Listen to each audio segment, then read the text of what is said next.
Bienvenue. Aujourd'hui, on va décortiquer un système assez fou, un système entièrement automatisé capable de générer du contenu viral pendant que la personne qui l'a créé est en train de dormir. C'est une véritable usine à vidéo qui gère tout, de l'idée jusqu'à la publication, entièrement pilotée par l'intelligence artificielle.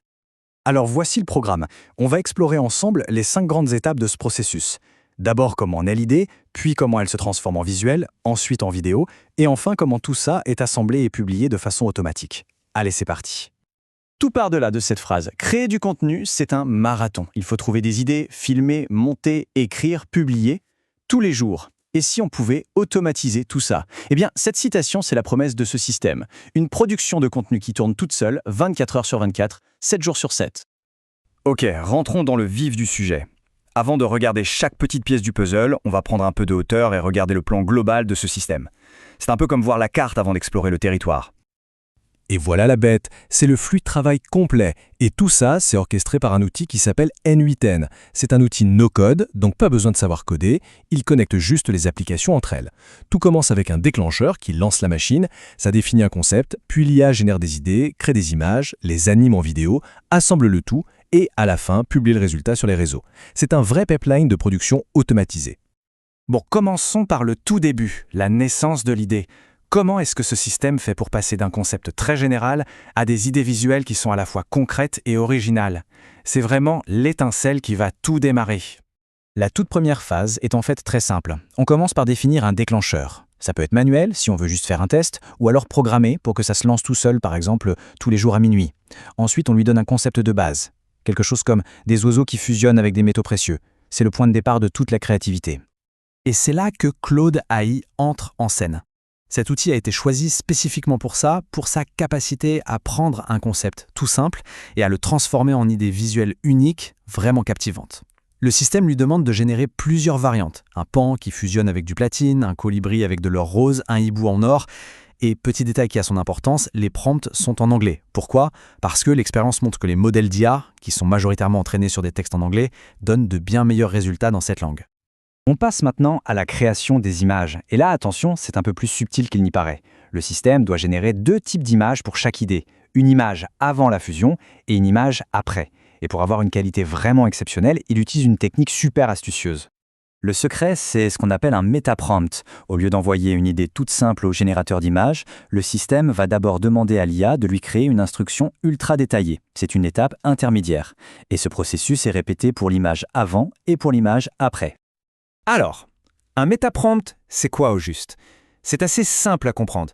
Imaginez un prompt dont le but n'est pas de créer une image, mais de créer le meilleur prompt possible pour créer cette image.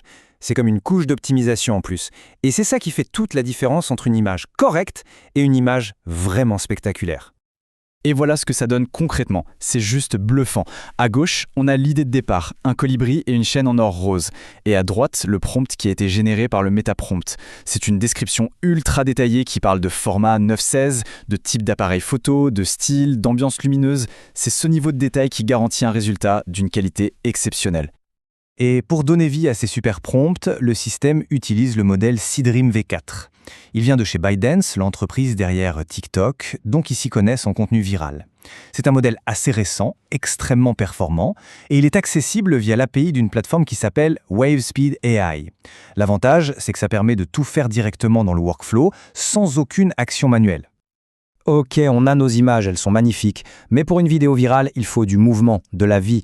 On arrive donc à l'étape de l'animation, là où ces images statiques vont être transformées en petits clips vidéo dynamiques.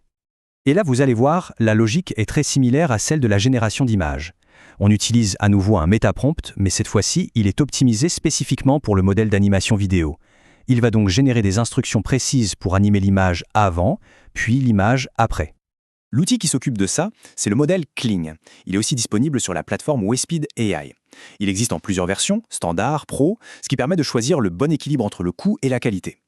Et il y a une petite astuce technique assez maligne, générer une vidéo, ça prend du temps. Alors le système utilise un sous-workflow, un petit programme qui met le processus principal en pause et attend patiemment que la vidéo soit prête avant de passer à la suite. Ça rend le tout super fiable. Et la question qui tue, ça coûte combien de faire tout ça?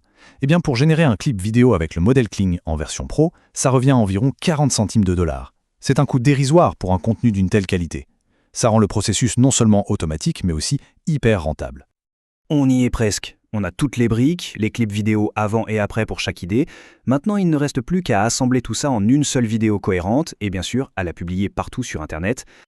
C'est la dernière ligne droite. D'abord, le système rassemble tous les clips vidéo qui ont été générés. Ensuite, il les assemble en suivant un modèle de montage prédéfini. Et enfin, il envoie la vidéo finale sur toutes les plateformes sociales. Et tout ça, toujours de manière 100% automatique. Pour ces dernières étapes, 2 outils Joker entrent en jeu. Le premier, c'est Creatomate. C'est lui qui s'occupe du montage. On peut créer des modèles de vidéos et les remplir automatiquement via son API.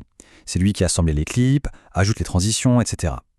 Et le deuxième, c'est Blotato, qui résout le vrai casse-tête de la publication sur plusieurs plateformes. Il est directement intégré à Enit et il peut poster la vidéo finale sur TikTok, Instagram, YouTube et bien d'autres, en une seule fois. Ce qui est vraiment puissant avec tout ça, c'est que ce système n'est pas limité à un seul type de contenu. C'est un squelette, une structure. La technologie est là, elle est prête. Qu'on veuille faire des vidéos sur le sport, la cuisine, l'histoire, le flux de travail est complètement adaptable. Vraiment, aujourd'hui, la seule limite, c'est notre imagination. Et ça nous amène à une réflexion assez vertigineuse, qui est parfaitement résumée par cette phrase « Les modèles d'IA s'améliorent à une vitesse exponentielle. Ce qui nous semble incroyable aujourd'hui nous paraîtra complètement dépassé demain ou peut-être même la semaine prochaine. La qualité de ce genre de contenu ne va faire qu'augmenter de façon spectaculaire. » Ce qui nous laisse avec une question fondamentale. Si toute la production technique du contenu est prise en charge par des machines, la valeur humaine, elle, va se déplacer. Mais où? Qu'est-ce qui fera la différence entre une création et une autre? La réponse à cette question, eh bien, elle définira sans doute le futur de la créativité.